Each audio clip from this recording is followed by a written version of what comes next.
오늘은 토론 1시에 시작해서 2시 한 20분쯤 마치는 거 그렇게 해달라 그러네요. 전해철의 의원석에서 조금 제103회 대내 정책 토론에 참여정부에서 민정수석을 지내시고 또 문재인 정권에서 또 행안부 장관을 지내신 우리 진보의 아주 대표적인 인물 우리 전해철 국회의원 모시고 시작하도록 하겠습니다. 먼저 큰 박수로 환영해 주시기 바랍니다. 네, 먼저 들어가는 말씀 한 10분 정도 하시고 시작하도록 하겠습니다. 인사 겸. 예, 다시 제가 일어나서 인사드리려고 한 게요. 죄송합니다. 제가 보니까 한 분 한 분을 제가 개별로 다 아시는 분은 아니지만 정말 우리 지역에서 이렇게 언론의 중심적인 역할을 하신 분들인데 제가 늦게 올 자리가 아닌데 오늘 대구에서 약간 착오가 있어서 늦었습니다. 거듭 죄송하다고 말씀드리고요. 방금 소개받은 저는 전해철입니다. 반갑습니다. 앉아도 됩니까? 네. 예, 그렇습니다.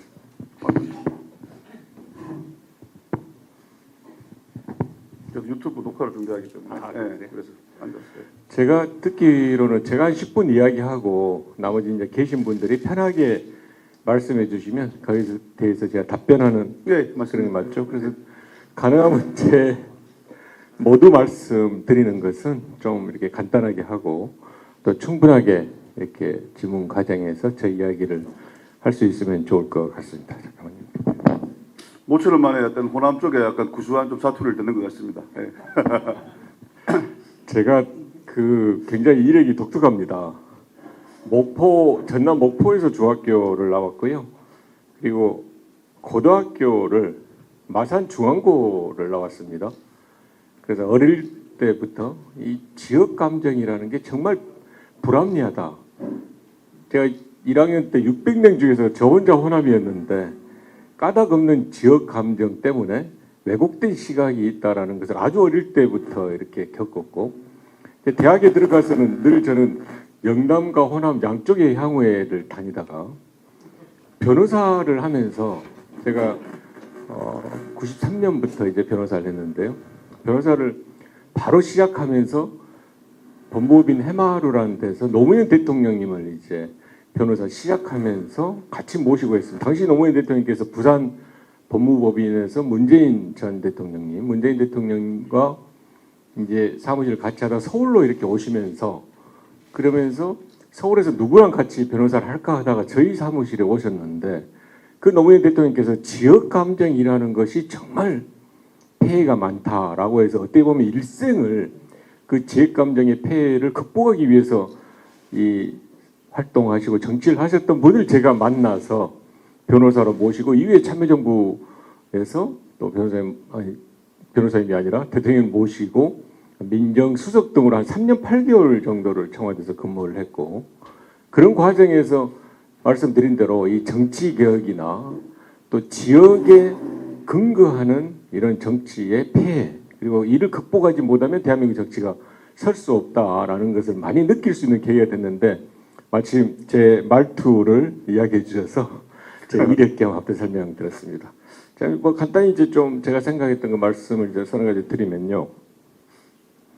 일단은 윤석열 정부가 저희들의 민주당의 패배에 의해서 대통령이 당선돼서 이렇게 쭉 하시는데 정말로 제대로 잘 하셨으면 하는 바람이 있습니다. 왜냐하면 어차피 5년간 대한민국이라는 큰 배를 이끌고 가기 때문에 지금 어려운 이런 사정에서는 정말 잘 이렇게 국정 운영을 잘했으면 하는 바람이 있었고요. 그런 면에서 근래 있었던 여러 가지 일들에 대해서는 저희들로서는 또 제가 민주당에 소속되어 있는 의원으로서는 정말 굉장히 견디기 어려운 부분도 있고 이런 부분은 정말로 시정해야 되겠다라고 깊게 이제 생각하는 부분이 있습니다. 일단 말씀드린 이태원 참사 같은 경우 제가 직전에 5월 달까지 행정안전부 장관을 해가지고요.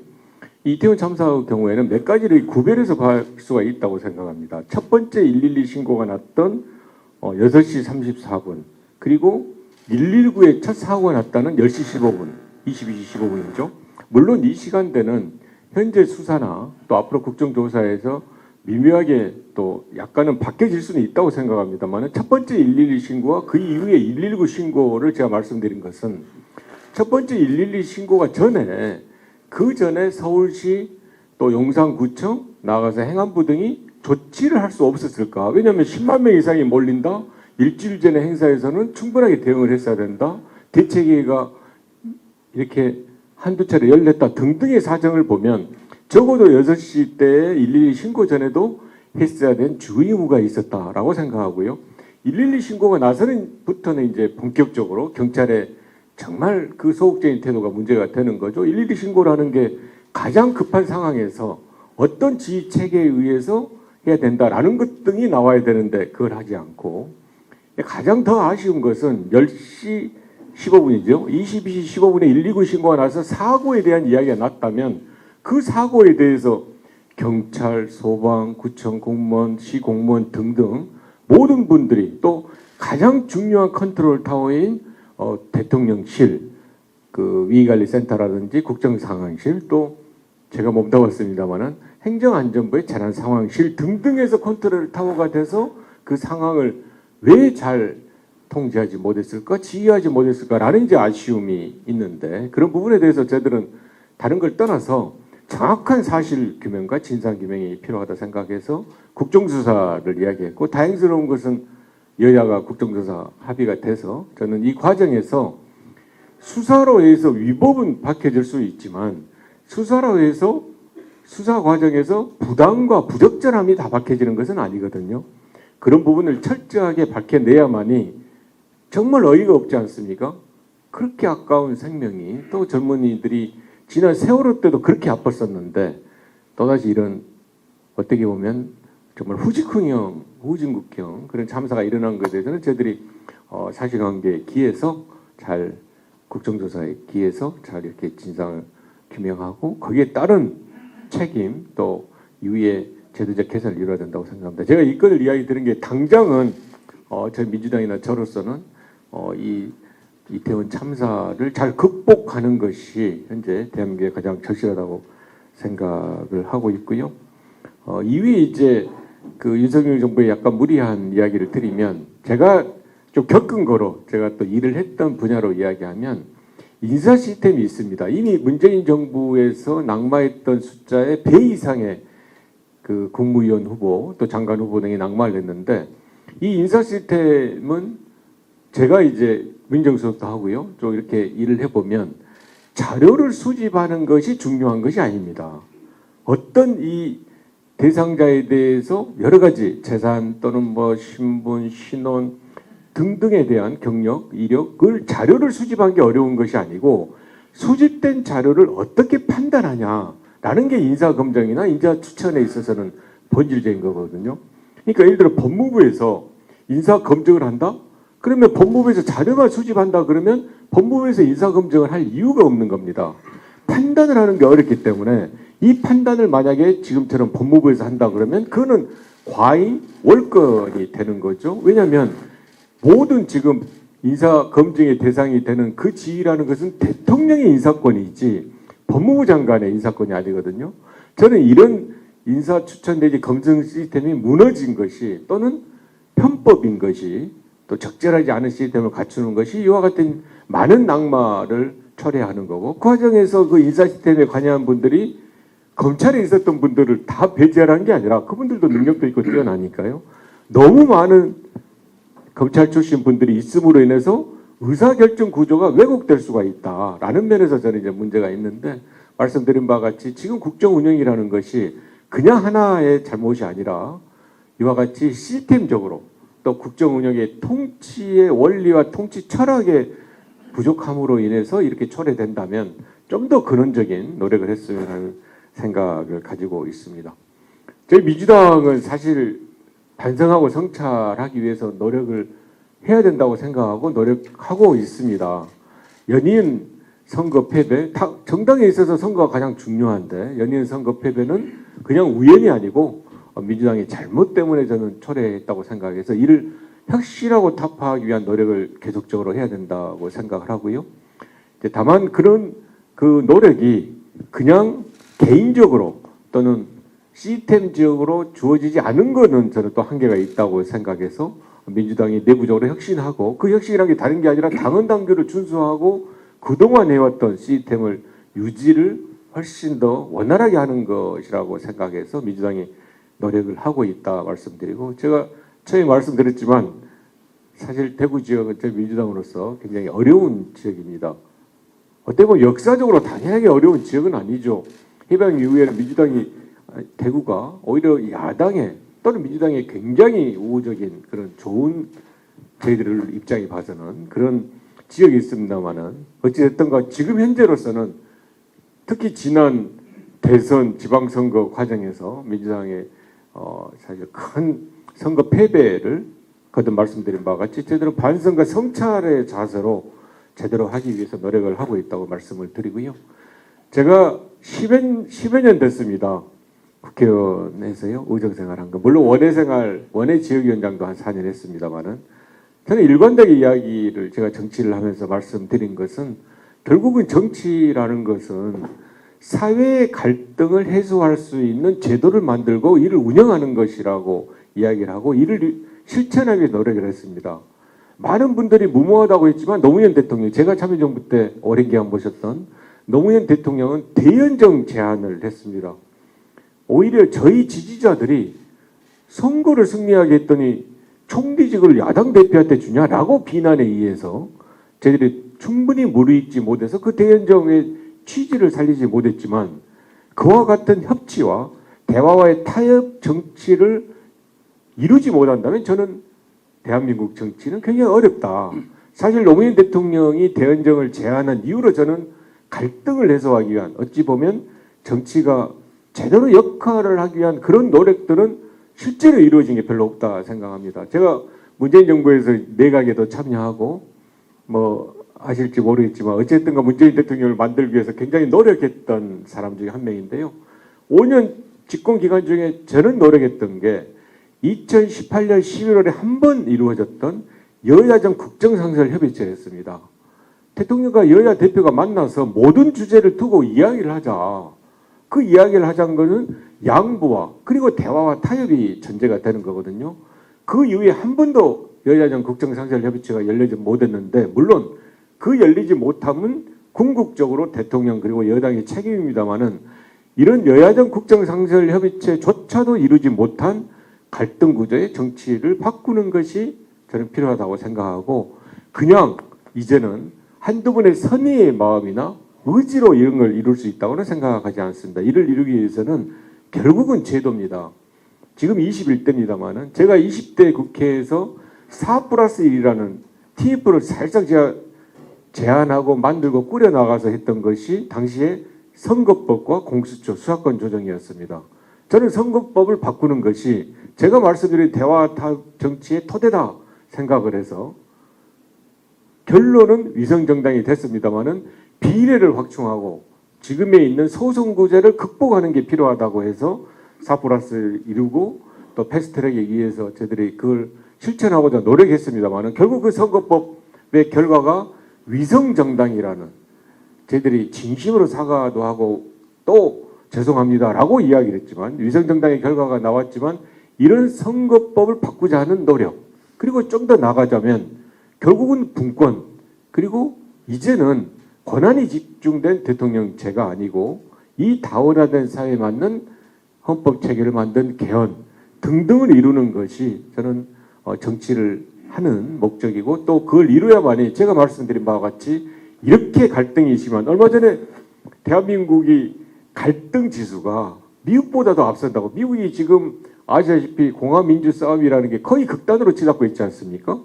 상대당에 대해서 어떻게 생각하냐라는 질문에 대해서 대한민국이 가장 심하게 반대하고 비난한다는 그런 이야기를 또 지수가 나왔었거든요. 실제로 갈등 지수라는 게 2021년이죠. 발표했을 때도 대한민국이 정치, 사회, 경제 분야의 갈등 지수가 OECD 내에서 2위, 3위가 될 정도로 이 많은 갈등이 있는 데서 다른 어려움도 있지만 정치가 그걸 풀지 못하면 안 된다고 생각하고 제가 말씀드린 선거법이나 개헌 등등은 그런 갈등을 해소하고 궁극적으로는 정치가 제대로 역할하는 것을 위해서 필요한 최소한의 정치라고 생각해서 이를 위해서 노력하고 있다 이렇게 말씀을 드리겠습니다. 일단 제 이야기는 여기까지 하고요. 또 필요한 말씀 해주시면 답변드리겠습니다. 고맙습니다. 네, 뭐 도착하자마자 조금 뭐 서두른 감이 있습니다만 바로 시작했습니다. 하여튼 뭐 이태원 참사 국정조사에 임하는 자세, 그리고 또 뭐 현 정부 인사 검증 시스템의 문제점, 그리고 또 현재 민주당의 어떤 선거 패배를 극복하기 위한 핵심과 노력을 하고 있다는 말씀을 해주시고, 또 정치라는 것은 갈등을 해소하는 것이라는 어떤 그 정치 철학도 또 피력해 주셨습니다. 네, 본격적으로 우리 질문과 대답 이어가도록 하겠습니다. 가장 먼저 어느 분이 질문해 주실까요?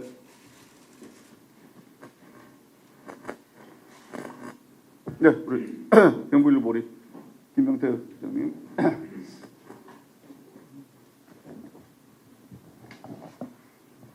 김명태. 예. 하나, 둘, 셋. 예. 경북메일의 김명태 기자입니다. 네.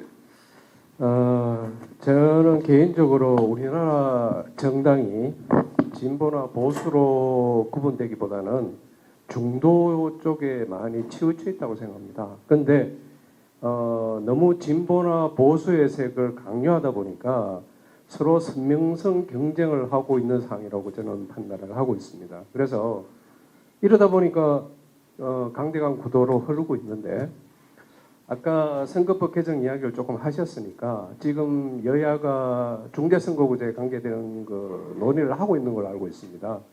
이런 부분에서 대구가 예전에 민주당 의원들도 많이 대해왔던 상황인데 중대선거구제 하에서였습니다. 그래서 이 부분에 대해서 선거법 개정에서 좀 이거를 좀 감안하실 생각이 없는지 그거를 좀 우선 좀 묻고 싶습니다. 뭐 의문 답하시죠, 뭐 했다. 네, 네. 예, 뭐 말씀하신 대로 제가 이제 선거구제 개편이 필요하다고 이제 이야기를 드렸기 때문에 관련해서 이제 말씀을 드리면, 기본은 이 선거에 의해서 실제로 국민들의 뜻이 제대로 반영되는 게 필요하다고 생각합니다. 그런데 소선구제 같은 경우에는 200표, 300표, 실제로 1000표 이내 차이에 의해서 당선된 분들이 수도권 같은 경우에는 몇십 군데가 있다는 거지 않습니까? 그러면 나머지 분들은 사실상 자기 뜻이 대변할 기회가 전혀 없어 버리는 거죠. 더더군다나 양당 체제이기 때문에 이 당이 싫어서 이 사람을 찍지 않았어도 불구하고 간발의 차이로 낙선된 분들의 뜻을 반영할 기회는 전혀 없는 거거든요. 그런 면에서 우선적으로 해야 될 것은 소수당이 참여할 수 있는 길이 열려야 됩니다. 왜냐하면 아까 이제 얼핏 처음에도 말씀드렸지만 우리 사회가 사실은 하나의 틀로 진보, 보수, 또 뭐 중도 이렇게 나누기가 굉장히 어렵지 않습니까? 한쪽에는 진보에 또 치우칠 수도 있고 오른쪽도 보수에 치우쳐져 있는 분들도 있는데, 그분들이 거리에 나와서 구호를 외칠 것이 아니라 대의기관인 국회에 와서 자기 목소리를 내야 되는 겁니다. 그렇게 하기 위해서는 소수당이 배려하는 게 우선적으로 필요하다. 이런 소수당 분들을 소선구제로 그대로 놔두면, 그대로 하면 이길 가능성이 굉장히 적습니다. 실제로 정의당을 꼭 소수당이라 하기 어렵습니다만은, 규정하기는 정의당 같은 경우에 지금 지역구에서 되는 분이 몇 분 계십니까? 그런 한계를 극복하는 게 필요하다. 그래서 1차적으로는 소수당을 배려할 수 있는 그런 선거제, 그게 이제 비례를 확충하는, 저희들이 이제 시도했다가 아까 말씀드린 대로 잘 안 됐습니다만은, 그런 비례제를 확대하고 그 비례제가 좀 더 나아가면 권역별 비례대표제까지 갈 수 있어야만이 제대로 된 소수가 보장된다 이야기를 드리고요. 그리고 이제 말씀드린 부분이 중대선거구제입니다. 사실 소선구제로 해서 저희들이 생각하는 단일한 그런 경쟁 체제로서는 긍정적인 측면이 있는지 모르지만, 제가 말씀드린 대로 낙선한 분들의 뜻을 반영할 수 있는 구조는 전혀 되어 있지 않아서, 또 과다한 치열한 경쟁에 의한 폐해가 나와서 이제는 좀 소선구제를 극복해야 되지 않겠냐라는 생각을 저는 가지고 있고요.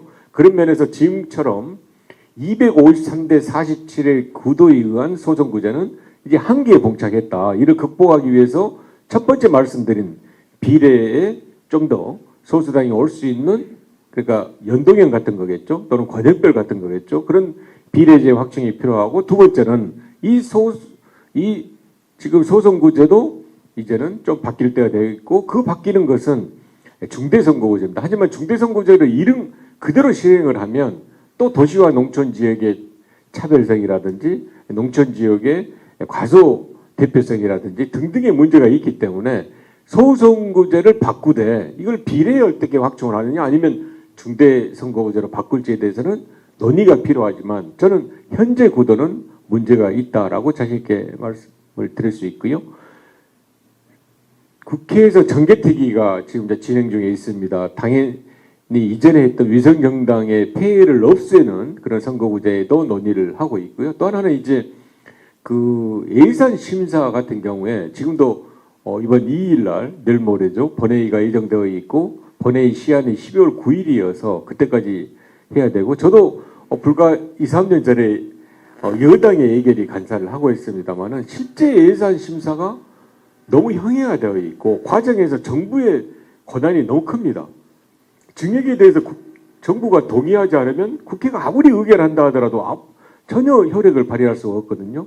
이런 또 기간이 지나치게 짧은 과정에서 실제로 뭐 600조 이상이 되는 그런 예산을 다 심의하기도 어렵고 해서 기간의 문제, 권한의 문제 등의 예산 심사에 대한 것도 정개특위의 대상입니다만은 주된 것은 선거구제를 개편하는 그런 것들에 논의하기 위해서 정개특위가 지금 운영되고 있습니다만은 아직은 질문하신 바와 같이 어떤 선거구제에 대해서 정확한 입장이 정리되어 있지는 않고요. 아주 초기 단계로 논의 중이다 이렇게 말씀을 드립니다. 다만 이제 한 40여 분의 의원분들이 또 초선 의원님들 중심으로 해서 전국에 이렇게 토론회를 하면서 뜻을 모으고 있습니다. 그분들이 이제 말씀드린 제가 초기에 말씀드렸던 대로 이런 갈등 구조를 해소할 수 있는 것을 해소하기 위해서는 정치개혁이 필요하다. 과정에서 선거법 역시도 필요하다라는 이제 의견들을 모으고 있는데 이런 분들의 뜻이 모아진다면 이번에는 그리고 이제 또 아쉬움이요. 저도 말씀드린 대로 이제 3선 국회의원을 했는데 지나치게 결정 과정이 짧아요. 그러니까 충분하게 논의하고 그리고 토론하고 다시 한번 검증하고 이렇게 결정을 하는 것이 아니라 선거법 같은 경우에 직전에 24시간을 놔두고 48시간을 놔두고 이렇게 하다 보니까 그로 인한 폐해를 충분하게 검증하지 못한 아쉬움이 있는데 다행스러운 것은 지금 선거는 내후년 4월에서 상당히 시간이 있지 않습니까? 지금 이제 논의를 실제로 하고 있고 그런 부분에 대해서 아까 말씀드린 대로 40여 분의 의원뿐만이 아니고 저처럼 뭐 3선 이상이든 또 다선 의원들도 뜻을 모으고 있습니다. 그래서 이번에만은 제대로 된 선거법 협상 또 선거구제를 만들기 위해서 하고 있다 이렇게 말씀을 드리겠습니다. 소선거구제 어떤 문제점을 극복하기 위한 뭐 논의가 되고 있다. 뭐 이 정도로 들으면 될 것 같습니다. 다음 뉴스원의 정우영. 예, 뉴스원의 정우영 기자입니다.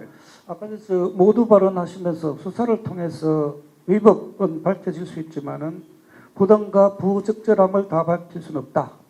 이 말의 함축적인 의미는 국정조사를 통해서 그걸 밝히겠다는 말씀이시잖아요. 그러면 제가 두 가지 질문 좀 드리고 싶은데요.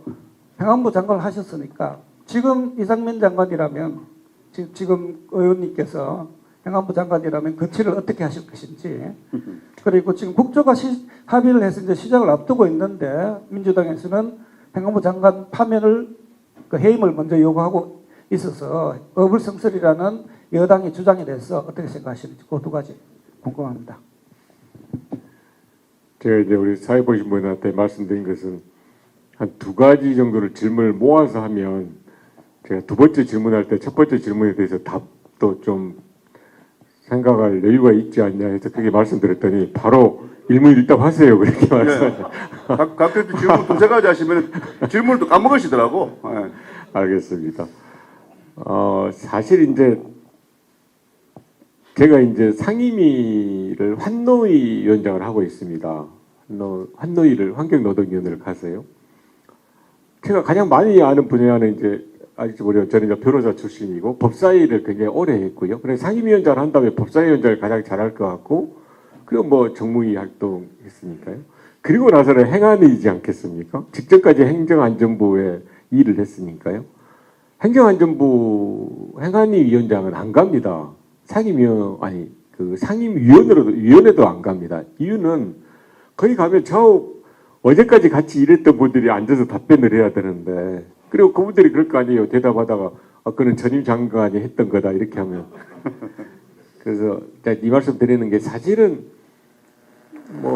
한 6개월도 안 된 제가 행정안전부에 대해서 이야기를 하는 것은 굉장히 좀 곤혹스럽습니다. 곤혹스럽고 또 거의 장관도 제가 당은 틀리다 하더라도 그 장관께서 하고 있는 것을 바로 직전 장관이 이렇게 문제지를 지적하고 한다는 것은 상당히 좀 저로서는 어렵다고 먼저 말씀을 드리고요. 그런 면에서 사실 좀 언론적인 이야기를 하는 것을 이해를 해주시면 좋을 것 같습니다.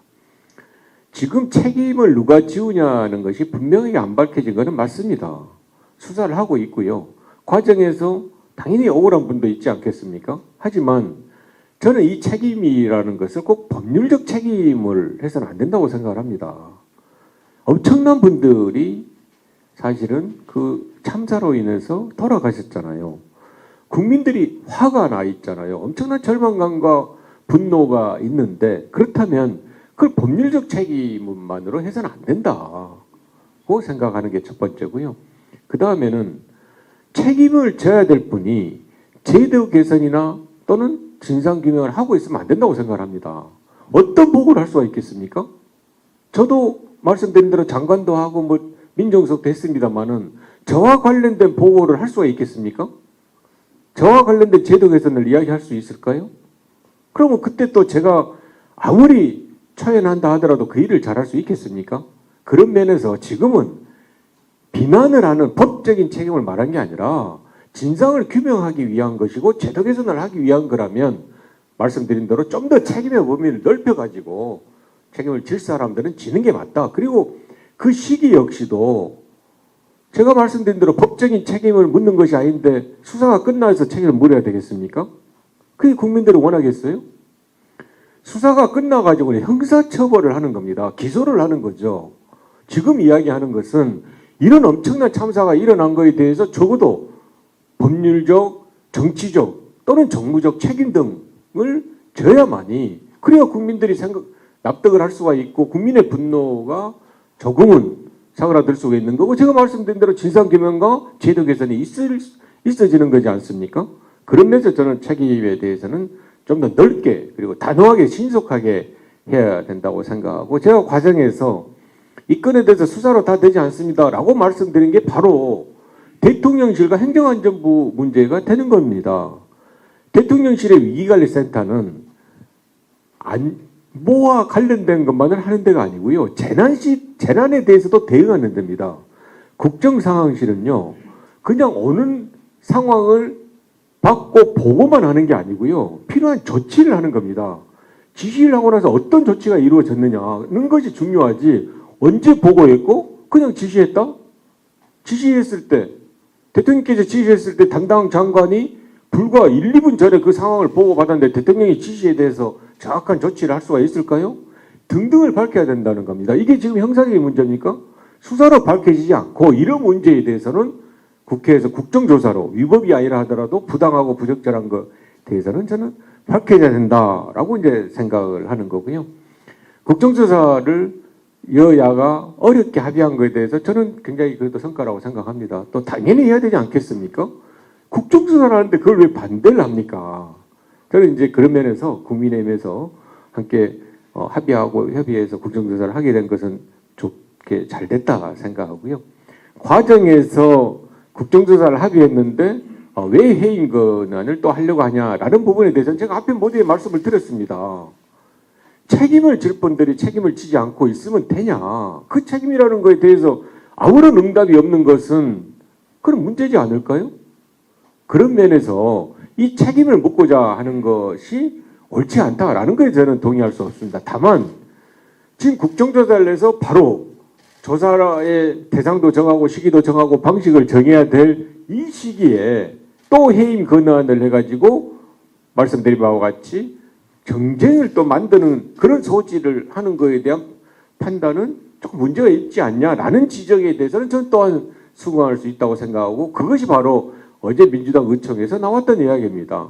저희들이 책임을 묻는 것은 맞지만 그럼에도 이미 대통령은 절대 해임 안 하지 않겠다고 선언을 해버리고, 그리고 국민의힘에서는 만약에 해임 건안을 제출하면 국정조사를 파행으로 하겠다라고 이야기를 하니까 저희들이 책임을 묻겠다고 이야기한 것은 저는 옳고, 그리고 그 시기에 대해서는 빠를수록 좋은 건데, 이와 같은 이야기를 하고 있을 때 이걸 계속 주장하는 게 맞냐 해서 어제 의총에서는 그 시기에 대해서는 저희들이 한 번 더 논의해 보겠습니다라고 이야기를 했습니다. 그래서 좀 이해를 해 주실 것은, 말씀드린 바와 같이 그 책임을 묻는 데 있어서 이렇게 대상을 어떻게 보면 협상을 해야 되고 협의를 해야 되고라고 하기보다는 정말 단호하고, 그리고 진상규명에 대한 의지가 있다면, 제도 개선에 대한 의지가 있다면 저는 좀 분명하게 좀 빨리 할 필요가 있다라고 말씀을 드리겠습니다.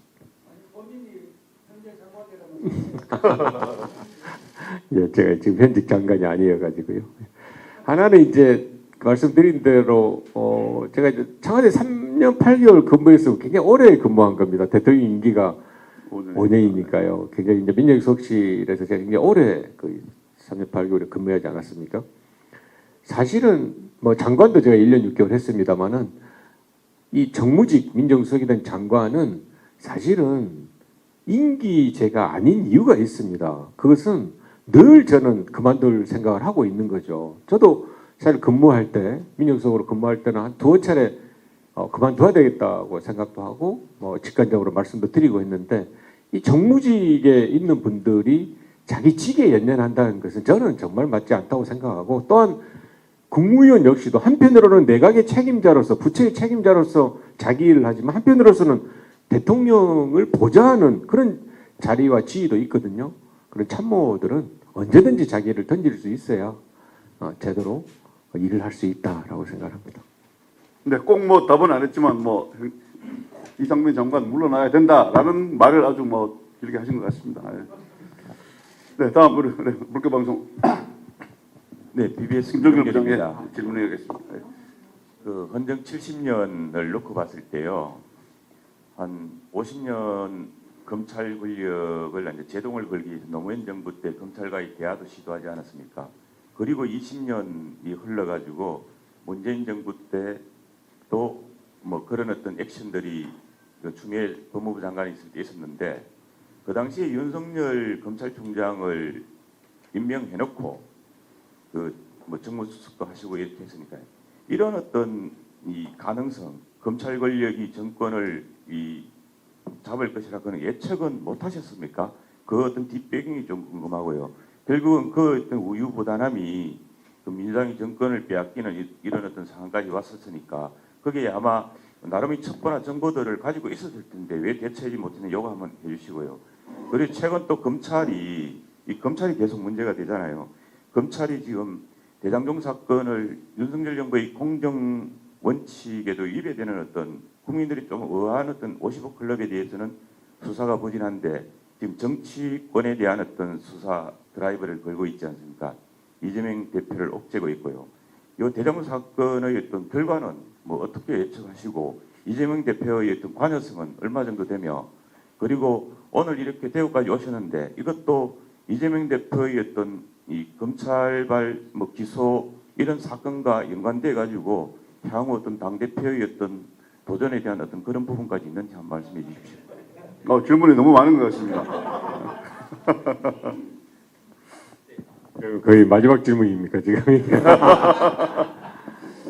예. 제가 정무수석은 아니고 민정수석, 예, 그렇습니다. 민정수석이 이제 지금 윤석열 정부에서는 민정수석이 없어졌죠. 그렇죠. 그 자리가. 근데 이제 민정수석이 아시다시피 이제 그 산하에 4명 또는 5분의 비서관 분들하고 함께 일합니다. 5분이라는 건 왜냐하면 한때는 사법개혁 비서관이라고 해서요. 지금 김선수 대법관 하시는데 그분이 사법개혁 비서관이라 해서 그때 법원 검찰에 대한, 특히 법원에 대한 또 그 로스쿨이나 변호사 이 제도에 대한 것을 바꾸는 사법개혁 추진위원회를 만드는 담당 비서관이 있어서 사법개혁 비서관이 있다가 없어서 4분 또는 5분이라 했고요. 보통의 경우는 이제 사정비서관, 공직기강 비서관, 법무비서관, 민정비서관 이렇게 있어서 민정수석 1인 하는데 그런 의미에서 이제 제가 검찰, 법원 등과 함께 일을 하고 또 그분들과 많은 이제 교류를 했던 거는 사실입니다. 근데 이제 문재인 정부에서는 제가 말씀드린 대로 청와대에 있었던 게 아니고 당에 있었기 때문에 문재인 정부의 모든 인사를 제가 당연히 관여할 수도 없고 또 거기에 대해서 완벽한 정보가 있지는 않습니다. 하지만 이제 질문하신 취지에 맞게 그냥 말씀을 드리면 이제 윤석열 대통령이 사실 그 검사 시절에 흔히 말을 했습니다마는 그렇게 이제 맹명하는 적폐 수사는 정말 많은 저는 업적이었다고 생각을 합니다. 사실 이제 박근혜 전 대통령에 대한 대한민국 역사상 최초의 그 탄핵으로 인해서 또 많은 국민들이 이게 나라냐라고 이렇게 이야기하는 그런 나라의 여러 시스템이 무너진 것, 그리고 그 무너진 것이 굉장히 자의적인 권한과 권력의 행사에 의해서 무너졌던 대한민국을 새로 세우는 데 있어서 많은 수사를 했던 그것은 저는 굉장히 긍정적인 측면이었다고 생각합니다. 그 결과 역시도 사실 지금 지나서 그렇습니다만은 그 구속됐던 분이나 사법 처리됐던 분의 숫자나 그 지위 등을 보면 정말 많습니다. 법원이라든지 비서실이라든지 국정원이라든지 등등 그런 면에서 그 수사를 아주 어렵게 쉽지는 않지 않겠습니까? 그 대상자 분들을 봤을 때 그 수사를 이끌어오고 또 이 전면에 있었던 그 윤석열 대통령, 당시 이제 윤석열 검사에 대한 그런 국민적인 굉장히 그런 신뢰 또 지지는 저는 상당히 많이 광범위하게 있었다고 생각합니다.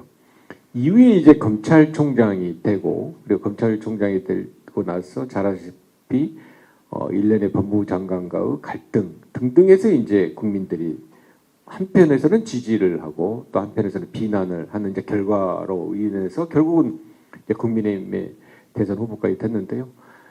인사를 하면서 그것까지 예측하고 예상하고 했다고는 굉장히 저는 이제 당연히 예정할 수는 없었던 거고요. 그것까지 예상하고 인사했다면 바보 아닙니까? 그럼에도 말씀드린 대로 문재인 정부에서 임명을 했던 검찰총장이 국민의힘의 대선 후보가 되고 대통령이 됐다는 것은 저는 아주 안타깝고 아쉽게 생각을 합니다. 물론 여러 상황이 있었겠죠. 아까 말씀드린 대로 앞에 제가 긍정적인 부분을 이야기했습니다만은 이후에 일련의 과정이 있었지만 결과적으로 그 결과가 초래된 것에 대해서는 저는 굉장히 아쉽게 생각을 하고 거기에 말씀드린 바와 같이 무슨 뒷배경이나 어떤 계획이나 의도가 있은 것은 전혀 아니지 않겠습니까? 아무튼 말씀드린 바와 같은 그런 긍정적 효과가 여러 가지 과정에서 아무튼 여러 작용 반작용에 의해서 결국 국민의힘의 지지를 얻게 돼. 또 어떻게 보면 국민의 지지를 얻어서 대통령까지 됐잖아요. 된 거에 대해서는 아주 저는 아무튼 문재인 정부의 내각에 있었던 저로서도 안타깝고 굉장히 아쉬운 거라고 생각을 하고요. 현재 그 이재명 대표의 측근 또는 주위에 있는 분들에 대한 수사가 많이 이루어지고 있습니다만은 지적했던 대로 저는 한 두 가지 문제점을 지적하자면요. 일단은 형평성에 좀 어긋나 있는 게 맞다. 그러니까 실제로 50억 수사라든지 또 지금 윤석열 정부 또 윤석열 대통령 주위에 있는 분들에 대한 수사 등등과 같이 이루어지지 않는 형평성의 문제가 있는 것은 저는 분명히 있다고 생각하고요. 더 문제는 광범위한 피의사실 공표가 일어나고 있습니다. 이 피의사실 공표는요. 해당자나 또는 당사자에게는 형사처벌 이상의 가혹한 그런 처벌이 될 수가 있고 더 나아가서는 이 피의사실 공표가 모든 실체를 규정을 해버립니다. 무죄가 되고 이 법적 굴레를 벗어나는 것은 수년 뒤에 일어날 수가 있는데 당장의 피의사실 공표로 인해서 당사자에게 주는 것은 엄청나게 큰 피해고 결과고 저희들이 그걸 많이 겪었잖아요. 옛날 참여정부가 끝나고 나서 저희들이 그걸 당하기도 하고 겪었기도 하고 했는데 그런 일들이 지금 벌어지고 있습니다. 보면 지금 언론에 나와 있는 것에 거의 대부분이 피의사실 공표로 해서 나오는 거 있지 않습니까? 그게 당사자 발입니까? 검찰에 의해서 나오고 있는 이런 피의사실 공표는 정말 잘못된 검찰의 행태가 반복되고 있다. 그래서 검찰 개혁에 대해서 국민들이 공감을 했고 수사권 조정이 이루어지고 검찰의 직접 수사권을 줄여야 된다라고 했던 것에 다른 어떤 나라보다도 공감대 이루었던 것이 그런 검찰의 폐해 때문인데 다시금 검찰이 그런 일들을 하고 있다는 것에 대해서 저는 정말 문제라고 생각합니다. 어제 영장을 청구했던 서훈 그 실장에 대한 영장도 저는 이 검찰이 제대로 수사의 본질을 보면서 수사를 하고 있냐라는 의구심을 갖고 있습니다. 왜냐하면 서욱 전 장관에게 영장을 청구한 그런 피의 사실을 보면 저로서도 이해하기 힘들 정도로 당연히 사회에서 대한민국의 공무원이 북한으로 갔으면 그걸 걱정하고 그 조치를 어떻게 할지에 대해서 고민해서 판단하는 것은 당연하고 상식적이지 않습니까? 그런데 지금 주어지는 피의 사실이라는 이런 것을 보면 그런 것들에 대한 아무런 고려가 없이 그걸 은폐하거나 조작하려고 했었다라고 한다면 저는 그런 천인 공노할 범죄를 저지를 적어도 공무원, 국무위원 장관은 있다고 생각하지 않습니다. 과정에서 정책 판단을 잘못할 수는 있습니다. SI라는 거잖아요. 그 첩보라는 것이 굉장히 어렵잖아요. 그 첩보를 갖고 지나고 나니까 3일, 4일 지나고 일주일 지나니까 그 SI 첩보를 모아보면 그게 월북이고 공무원이고 그리고 여러 상황을 파악할 수 있지만 당시 상황에서 그 SI 첩보를 그냥 집약되어 있는 것을 1시간, 2시간 만에 판단하기 어려운데 왜 그런 판단을 했냐? 당신의 판단이 오류 아니야? 라고 하는 것은 저는 충분하게 가능하다고 생각합니다. 하지만 그런 정책 판단을 사법잣대를 들이대서 기소뿐만이 아니고 구속영장까지 청구하고 더더군다나 그 구속영장이 영장 실질에 의해서 발부됐다는 구속영장이 불과 며칠 뒤에 적부심으로 인해서 번복되지 않았습니까? 구속 적부심이라는 인용률이 얼마나 낮습니까? 그런 과정에서 구속 적부심으로 나왔다는 이야기는 그 영장 청구 자체에 문제가 있을 수 있다라는 것을 인정하는 거잖아요. 그럼에도 불구하고 말씀드린 대로 또다시 관련해서 서훈 실장에 대해서 영장 청구를 했는데 물론 저희들이 영장 실질의 결과를 봐야 되겠습니다만은 제가 말씀드린 게 이럴 때 아무튼 검찰의 수사권이나 여러 가지 조치들이 좀 더 절제되고 그리고 저희들이 거듭 말씀드린 바와 같이 검찰이 그동안 십수년 이상의 여러 가지 피의사실 공표 등을 포함한 태해를 보였던 것에 대한 반성적 고려가 없이 이렇게 하는 것들에 대해서는 저는 아주 문제라고 생각을 합니다. 그런 면에서 지금 이재명 당대표 주의에 대한 어떤 형사 조치 역시도 형평성에 맞게 하는 게 필요하고 적정하게 하는 게 필요하고요. 과정에서 과도하게 민주당사에 오고 또 국회 본청에 와가지고 압수수색을 꼭 해야 된다는 그런 부분들이 비록 영장에 의해서 했다 하더라도 검찰권의 충분한 저는 정당한 행사라고 다 생각을 하지 않습니다. 그런 부분에 대한 지적을 하는 거고요. 그런 문제점들에 대해서는 민주당이 단호하게 지적하면서 대응을 해 나간다고 생각합니다. 세 번째 이제 질문하신 거는요. 당연히 제가 지금은 그럴 이야기를 할 때가 아니고요. 전당대회 직전에 저도 오늘 충분하게 말씀을 드리지 못했습니다만은 제가 오랜 시간은 아니지만 10여 년 이상 당 생활하면서 정당 개혁이 중요하다. 예를 들면 정당이 중요한 게 선거이고 선거이 중요한 게 공천인데 이 공천이라는 것을 그냥 잘하라 하지 말고 시스템 공천을 하자. 그러면 제도 공천을 하기 위해서 뭐가 필요하냐 해서 2015년에 제가 전준위원했는데 당헌에 규정을 하나 넣었습니다. 모든 공천 관련 규정은 1년 전에 결정해서 발표하게 되어 있습니다. 그건 어떤 의미냐면요. 실제로 선거를 4월 달에 하면 3월 달에 후보 등록을 하는데 이틀간 등록을 하는데 등록하는 오전, 첫날 오전에 경선 방식이 결정돼서 그날 오후에 경선을 합니다. 그러면 후보 입장에서는 그걸 결과에 이기면 좋지만 승복하고 그에 따르게 되겠습니까? 선거를 불과 한 3주 남겨둔, 한 달여 남겨둔 등록 시기에 자기 경선 방식이 결정되는데 그게 아무리 좋은 결과라 하더라도 합당하게 거겠습니까? 그래서 후보자들은 아, 내가 왜 최고위원을 모르고 있었지? 내가 평소에 당대표하고 친하게 지낼걸? 저도 뭐 최고위원 했습니다만은 그런 생각을 해서 줄서기를 하고 옛날에 야당이든 여당이든 총재가 무소불위의 제왕식의 공천권을 행사했던 걸 하지 않기 위해서는 1년 전에 공천제도를 결정하자는 겁니다. 권리당원의 기산점은 언제부터 한다. 어떤 사람이 권리당원이고 경선 방식에 대해서는 이러이러한 방식이 있다. 거기에 대해서 후보자들은 어떤 일을 할 수 있다라는 것을 1년 전에 이야기를 하면 후보자는 거기에 따르면 되는 겁니다. 그리고 거기에 따라서 실제로 공천은 시스템에서 하면 되는 거거든요. 그걸 지켰던 게 문재인 당대표 시절이었고 이해찬 당대표 시절이었습니다. 그런 것들을 잘하면 정당이 굳건해지는 거죠. 적어도 공천에 대해서 폐해가 있을 수가 없고 이게 시스템적으로 이르면 구성원들 모두가 승복하는 것이 되면서 정당은 건실해지는 거거든요. 문제는 이런 좋은 제도 자체가 제대로 운영이 안 된다. 아무리 당은 당규에 만들어놔도 새로운 당대표가 A를 만들고 다른 규정을 최고위원회에서 의결하면 또 정당은 존재 기반이 흔들흔들해지는데 그래서는 안 된다라는 생각에서 저는 이제 당에 대한 여러 이야기를 하고 했었는데 이런 정당 개혁과 제가 약간 모두에 말씀드렸던 대로 대한민국의 갈등을 없앨 수 있는 정치 개혁이 필요하다라는 생각에서 저도 이제 한번 저 뒤에 있는 늘 삼철이 아니라 한번 나가서 대표를 나가겠습니다라고 생각을 했었다가 여러 이제 여기에 의해서 출마를 못했습니다만은 제가 말씀드린 정당 개혁 그리고 정치 개혁이라는 것은 꼭 필요한 것이고 그런 과정에서 역할이 있으면 늘 하고 싶은 생각이 있습니다만은 지금은 말씀드린 바와 같이 우리 당으로서는 굉장히 어려운 상황이고 그리고 또 윤석열 정부의 무리한 국정 운영이 있어서 이런 부분을 지적하고 그리고 대안을 제시하는 데 치중할 때다라고 생각합니다.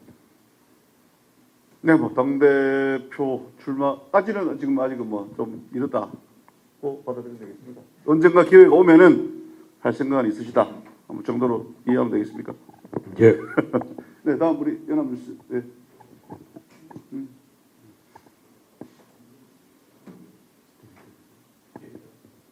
안녕하세요. 저 연합뉴스 김현태 기자인데요.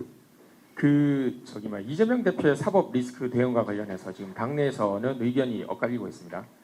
또 의원님께서는 지난 전당대회에서는 이재명 책임론을 강조를 하셨었어요.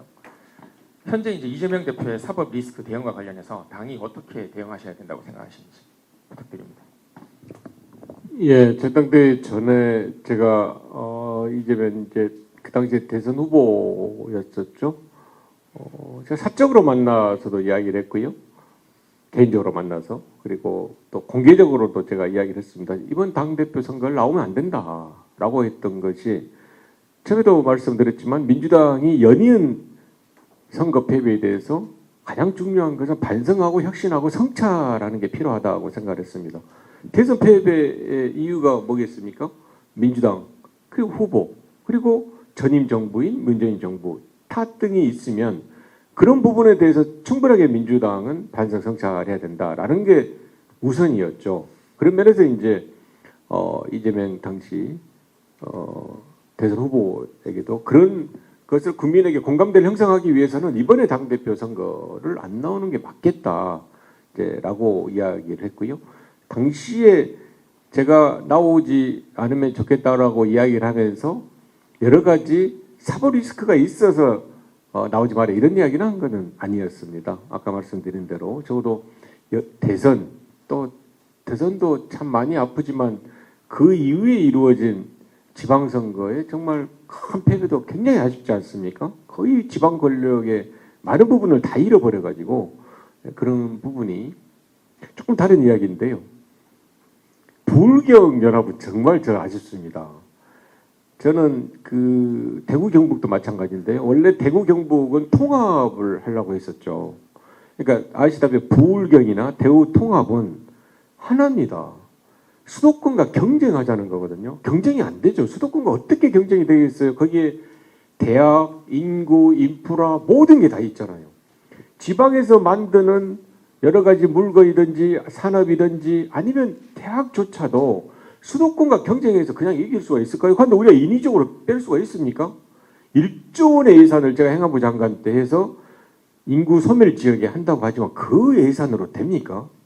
결국은 여기에 경쟁력을 키워야 되는데 경쟁력 키우기 위해서 여러 가지가 필요한 거죠. 그래서 대학도 지방대학도 잘 돼야 되고 지방에 여러 가지 산업도 잘 돼야 되고 뭐 혁신도시도 잘 돼야 되고 뭐 하잖아요.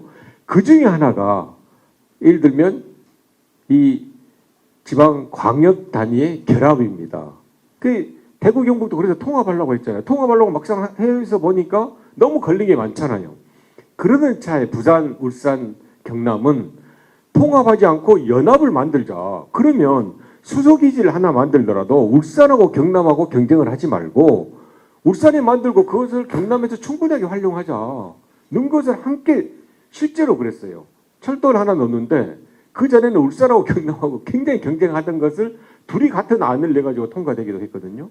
그래야만이 경쟁력이 있는 지방이 되고 균형 발전이 된다고 생각해서 부산, 울산 연합 제가 이제 행안부 장관 때 규정도 만들고 예산도 만들고 조직도 만들었는데 지방선거에서 자치단체장 분들이 딱 바뀌어가지고 그게 완전히 번복이 돼버렸거든요. 제가 이 말씀 드린 게 지방 기초든 광역이든 그 자치단체장 분들이 누가 되는가 굉장히 중요합니다. 지역에서. 특히 중앙정치하고 관계에서도.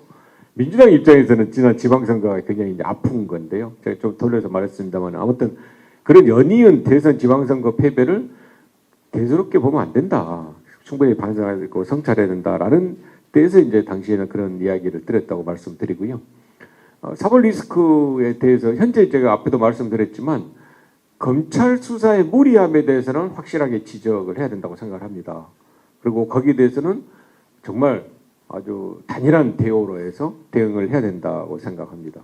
다만 그 과정에서 당이 해야 될 일, 또 구성원이 해야 될 일 역시 저는 충분하게 해야 된다고 생각합니다. 제가 전당대회 과정에서 당헌 80조 개정을 반대했습니다. 공개적으로 반대하고 의원들과 함께 반대를 했거든요. 당헌 80조는 실제로 보면 저 같은 법조인이 보기에는 불합리한 조항입니다. 기소가 되면 직무를 정지시키거든요. 가장 큰 게 뭔지 아십니까? 지역위원장의 경우에는 직무를 정지하면 다음 총선을 못 나갑니다. 대행자가 오잖아요. 사고지구가 돼버리잖아요. 그런데 그 지역을 계속 할 수 있겠어요? 또 국회의원이 지역위원장을 하고 있다 하더라도 직무정지가 돼서 대행자가 나오는 그 조항을 2015년에 왜 만들었냐면 혁신 하는데 안 믿는 겁니다. 우리 정말 깨끗하게 할게요. 우리 부정부패 안 하겠습니다. 비리 안 저지르겠습니다.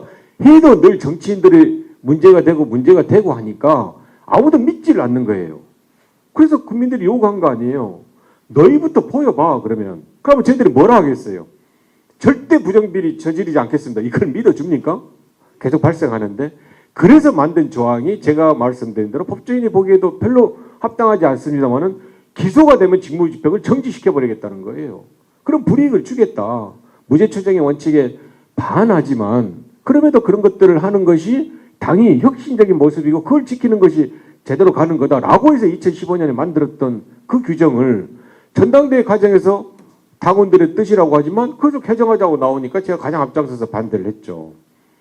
그것은 그렇게 바꾸는 것이 아닙니다. 이게 어떻게 만들어진 당헌인데 지금 혹시라도 특정된 사람, 특정된 대상을 해서 바꾼다면 더더군다나 되는 게 아닙니다. 라고 이야기했고 다행스럽게 제가 이야기한 것이 많은 설득력을 얻어가지고 그 개정하는 게 안 됐거든요. 제가 말씀드린 것은 그런 당헌 80조를 적용하고 규정하는 데 있어서는 당헌 철저해야 된다고 생각을 합니다.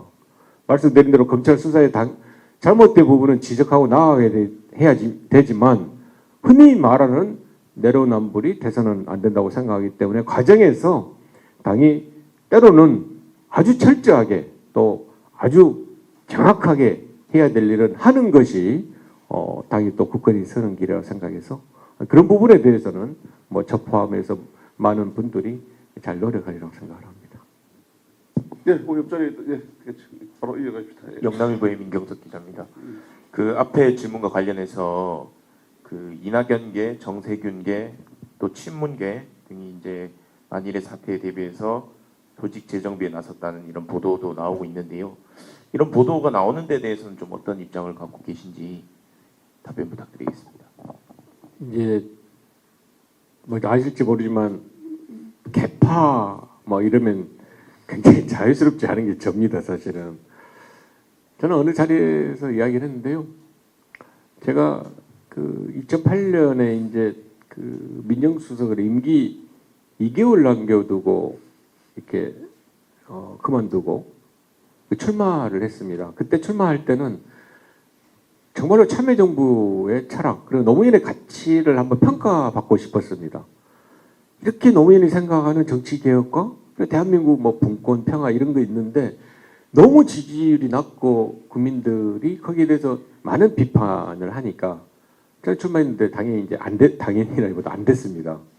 이후에 저는 말씀드린 바와 같이 적어도 참여정부의 가치 철학을 좀 이렇게 개선해야 되겠다고 생각을 했고 그런 과정에서 이제 노무현 대통령의 서거라는 저희들로서는 정말 감당하기 어려운 힘든 일이 있었고요.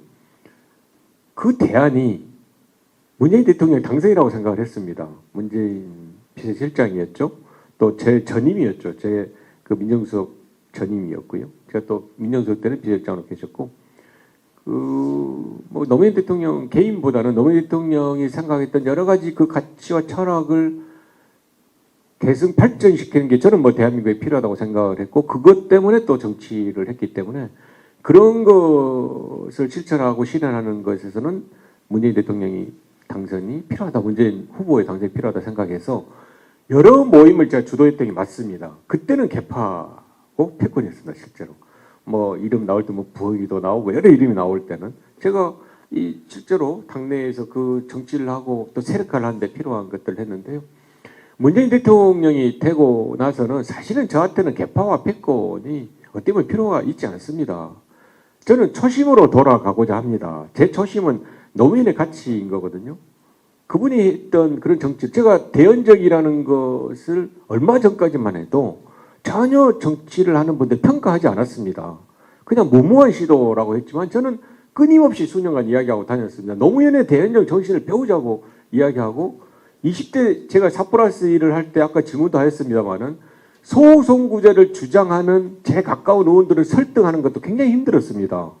그냥 소송구제에서 이겨가지고 압도적 다수로 해서 어떻게 보면 저쪽을 극복하면 되는 거지 왜 비례를 확대하고 소수당을 배려해가지고 정치를 하자는 거라고 할 때 저는 뭐라고 했냐면 노무현이 어떤 정치를 했냐 왜 대연정을 제안했냐 그걸 생각하십시오 라고 이야기를 했던 것이 저의 정치 철학이기 때문에 지금 제가 이제 뭐 새롭게 패권을 만들고 개파를 만들 의지도 없고 힘도 없고 다만 정치는 혼자 할 수 있는 것은 아니기 때문에 가치를 같이 하는 분들이 모여서 저는 실천하는 결사체는 늘 필요하다고 생각을 합니다. 사실 2년 전에 민주주의 4.0을 만들 때 당연히 제가 주도해서 만들었습니다. 지금 핵심적인 분들이 어떻게 보면 뭐 저는 친명, 좀 비명이라고 합니다만 이재명 대표를 같지 않은 핵심적인 분들이 민주주의 4.0에 있고 그분들 제가 와서 이번에 이사장을 될 때 물어볼 때 당연히 저는 끝까지 같이 해줘라고 이야기합니다. 그것은 말씀드린 대로 지금 당장의 당대표가 누구냐가 아니라 제가 생각하는 그 가치 그리고 정치를 하는 철학이 유사하기 때문에 같이 하는 겁니다. 그걸 위해서 민주주의 4.0을 2년 전에 뭐 제가 혼자 만들었겠습니까마는 주도적으로 함께 여러분들과 만들었고 내각에 1년 6개월 있었기 때문에 사실은 좀 소홀하고 등한시했던 것을 이제는 와서 좀 더 그걸 가치를 실천해보자 하니까 또 다른 의원님들이 그러면 너는 좀 그동안 쉬었으니까 이 국회 활동은 이사장에서 좀 더 열심히 뛰어봐 라고 해서 제가 이제 이사장을 했던 거고요. 당연히 그 과정에서 어떤 개파 그런 것이 아니라 좀 제가 정치를 많이 하고 또 의논을 했던 게 예를 들어 김영주 의원님 제가 많은 의지도 하고 합니다. 물론 문재인 정부에서 장관도 하고 하셔서 하지만 그런 분한테 가서 우리 같이 좀 합시다. 우리 새롭게 하는데 한 2년 지나서 이렇게 다시 한번 총회하는데 같이 합시다. 제가 당연히 권유하고요. 그런 과정에서 권유하니까 흔쾌하게 의원님들이 동의해줘서 오히려 회원수가 늘었습니다. 하지만 제가 말씀드린 대로 그런 가치와 철학을 승계하고 또 발전시키기 위한 진정한 정책을 연구하고 대안을 제시하는 그런 민주주의 4.0의 모습을 보일 거고요. 그렇게 하기 위해서 노력합니다. 다만 그 어느 언론에도 났습니다마는 의원들의 모임이 그냥 연구만 하는 그런 모임하고는 틀리지 않습니까? 그 이유는 늘 정책을 연구하더라도 대안을 제시해야 되고 더 중요한 것은 실천입니다. 현안을 무시하는 의원들의 모임이 있겠습니까? 그날 총회에서도 현안에 대한 문제제기가 많이 있었습니다. 왜 지금 이런 문제에 대해서 목소리를 내지 않죠?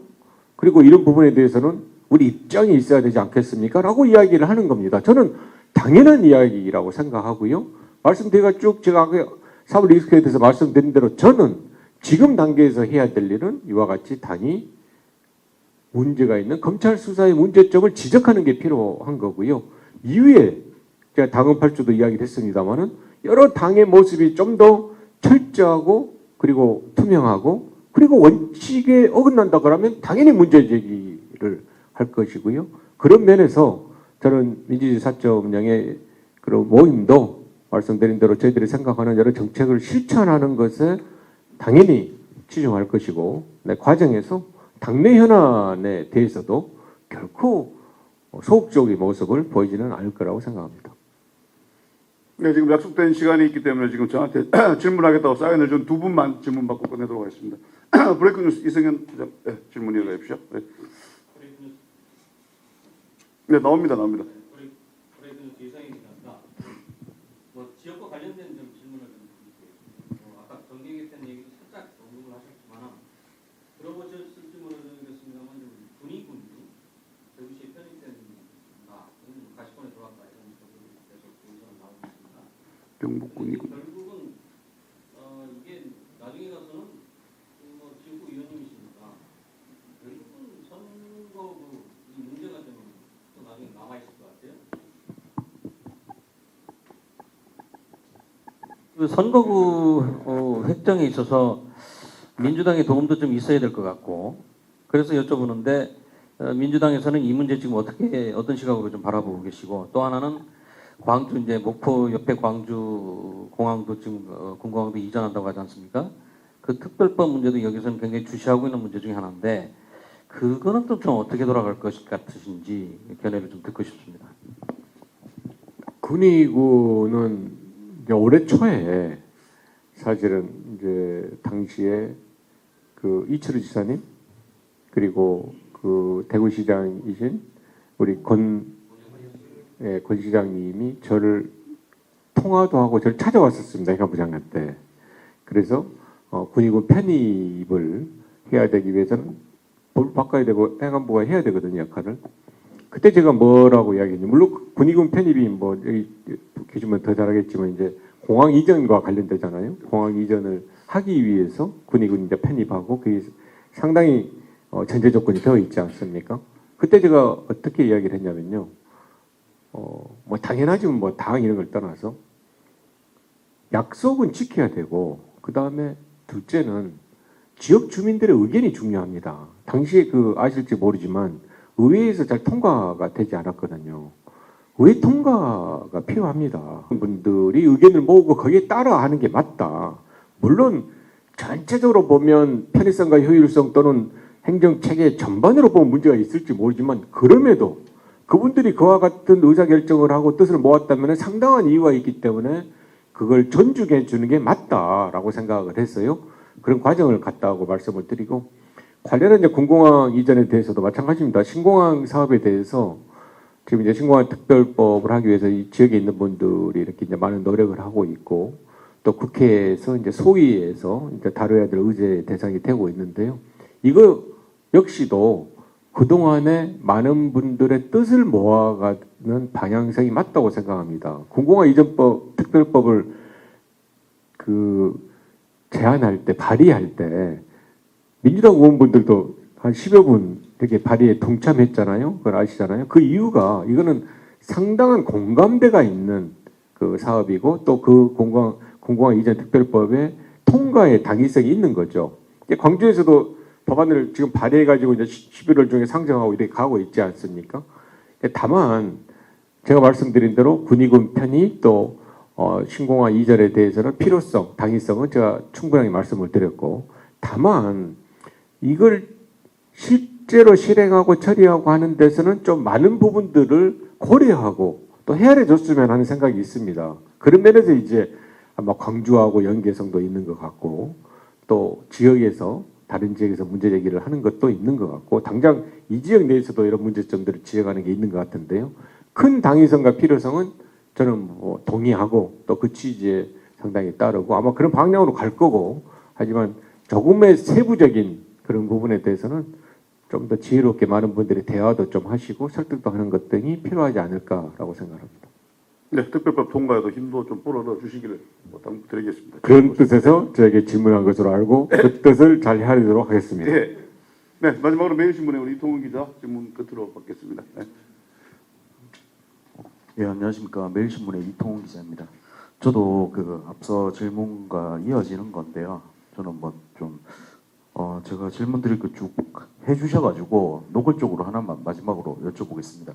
그 최현호 위원장이 소위원장인데 조금 그 경북 통합신공항 특별법 통과에 대해서 좀 부정적인 시각을 가지고 있는 것으로 얘기가 나오고 있습니다. 이것에 대한 지역에 오셨으니만큼 저희 이야기를 직접 전해주실 의향이 있으신지 여쭤보고 싶습니다. 얘기하십시오. 예. 아니 대구 경북 통합신공항 특별법이 조속히 통과될 수 있도록 꼭 동의해달라라고 말씀할 의향이 있으십니까? 네, 일단은 이제 OX로 대답을 하면요 있습니다. 말씀드린 대로 이제 그 상황은 제가 잘 알고 있어요. 저 최인혜 의원이 이제 그러니까 어떤 뭐 그러니까 상황은 알고 있는데 그러니까 실제로 이 법안에 대해서 완전히 반대 입장인지 제가 말씀드린 대로 과정에서 표현이나 또는 이제 보통 조금 애매할 때나 이럴 때 쓰는 표현인데 정무적인 그런 판단에 의해서 하는 건지 등등 하고 제가 아주 근원적인 이유까지 잘 모르겠습니다만은 말씀하신 대로 제가 대구 경북 지역에 특히 대구 지역에 왔더니 이 법이 너무 통과되는 게 절실하니까 최 의원님 이 법안 통과를 위해서 노력해 주십시오라는 말은 분명히 딱 전달하겠습니다 제가. 예. 근데 말씀드린 대로 그런 이제 아까 광주 이야기도 했잖아요. 광주 이야기도 하시고 또 뭐 최 의원도 하고 했는데 그런 시기라든지 또 연관해서 하는 것 등에 대해서는 여기 계신 분들도 같이 이렇게 배려하고 서로 간에 논의하고 이렇게 협의해 주면서 좋은 일이면 갈등을 없앨 수 있는 방향으로 하면 훨씬 일이 잘 되지 않겠습니까? 그런 노력으로 하고 거듭 말씀드리지만 저는 이 법의 당위성, 필요성에 대해서는 동감합니다. 네, 꼭 약속시켜 주시길 기대하겠습니다. 네, 끝으로 우리 아시아 포럼 변태석 이사장님 한번 말씀 듣고 마무리 발언하는 걸로 하겠습니다. 대구에 오신 것을 환영합니다. 또 고맙게 생각합니다. 저는 여러분들이 다 같은 생각을 갖고 계실 겁니다만은 정치인들은 나와 우리의 이익을 앞세울 것이 아니고 국가와 민족을 미래를 생각하고 후손들의 설 자리를 어떻게 정립할 것인가 하는 것을 먼저 생각하는 것이 안 좋겠느냐. 요사이 뉴스를 보면은 매일 싸우는 겁니다. 여든 야든 매일 싸우는 겁니다. 진저리가 납니다. 정말 바뀌어야 됩니다. 큰 정치를 해주십시오 하는 부탁을 드리면서 앞으로 여야가 보다 국가와 민족을 위한 미래를 어떻게 하면 더 설계할 것인가 하는 걸 설계를 해 나가실 것을 부탁을 드립니다. 감사합니다. 네, 또 대구 경북에 찾아오셨으니까 민주당 불모지 대구 경북을 어떻게 앞으로 조금 더 키워 나가실 건지 말씀하시면서 마무리해 주시기 바랍니다. 네. 말씀 중간중간에 또 고향은 목포시라고 하시는데 노무현 정신을 많이 말씀하시는지 말투가 노무현 대통령 말투가 많이 나오더라고요. 뭐 맞고요 이런 비슷한 말투도 나오고 좀 그런 것 같습니다. 제 말투도 영혼합 화합 말투입니다. 예, 그 고님 말씀이 사실상 저에게 이제 이렇게 잘 하라는 또 격려 말씀이시고요. 제가 오늘 이야기했던 또 말씀드리고자 했던 것의 결론이라고 생각합니다. 그러니까 그전 말씀드린 바와 같이 정치를 하는 목적이 결국은 사회에 이바지하는 건데 그 이바지하는 것은 사회 구성원의 다양한 수요와 이야기를 갈등을 없애고 해소할 수 있게 하는 건데 지금은 사회 구성원의 갈등이 정치권으로 오면 오히려 이념의 잣대에 의해서 증폭돼 버리는 결과가 되고 그 증폭되는 것이 우연이 아니라 결국은 정치하는 분들이 스스로가 갈등을 더 야기하는 거여서 그렇게 되고 있는 것 같은데요. 그냥 잘하겠습니다라고 해서는 안 되는 것 같습니다. 거듭 말씀드린 대로 여러 노무현 대통령이 정치 개혁에 대한 의제를 던졌듯이 저 역시도 선거구제든 개헌이든 좀 더 제도적인 그런 갈등을 없앨 수 있는 것들을 실천해서 그런 이야기를 하는 저에게 격려하는 말씀에 대해서 답을 하도록 하겠습니다. 오늘 장시간 고맙습니다. 네, 이상으로 전해철 의원 모시고 진행한 제103회 릴레이 정책 토론회 모두 마치도록 하겠습니다. 다시 한번 큰 박수 부탁드리겠습니다. 네, 단체 사진 촬영하겠습니다. 어디 위치가 오늘 저는